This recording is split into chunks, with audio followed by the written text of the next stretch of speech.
Батыш Гүлен террорчуларынын коркунучун таанууда.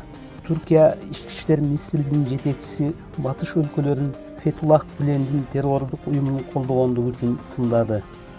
Түркиянын ички иштер министрлигинин жетекчиси Сулейман Сойлу Америка бийлигинин Анкаранын параллелдүү мамлекет деп аталган террордук уюмунун башчысы Фетуллах Гүленди өткөрүп берүү тууралуу кайрылуусун кароону созуп турган позициясын сындады.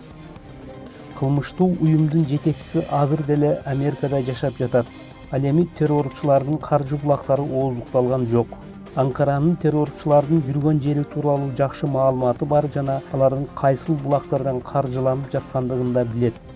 Бул жагдай америкалык тарапка деле белгилүү, деди түркиялык министр жергиликтүү телеканалга берген маегинде. Сойлунун айтуусунда Гүлендин тарапкерлеринин кылмыштуу аракеттери тууралуу батыштын башка өлкөлөрү да, айрыкча Германия эң сонун билет.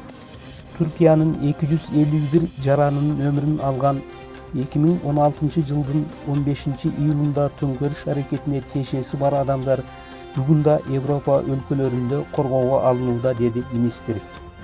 Мындан тышкары Сойлу түрк тарапка Гүлен уюмунун башчыларынын бири, Түркиянын куралдуу күчтөрүнүн имамы деп аталган Адил Өксүздүн жүргөн жери да белгилүү экендигин айтты.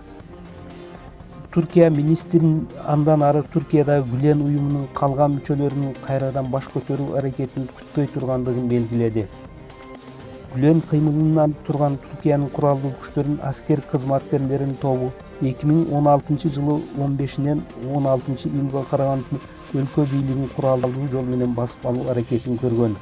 Хунтанын бул аракети өлкө жетекчилигинин жана укук коргоо органдарынын, ошондой эле катардагы жарандардын чечкиндүү аракети менен ооздукталган.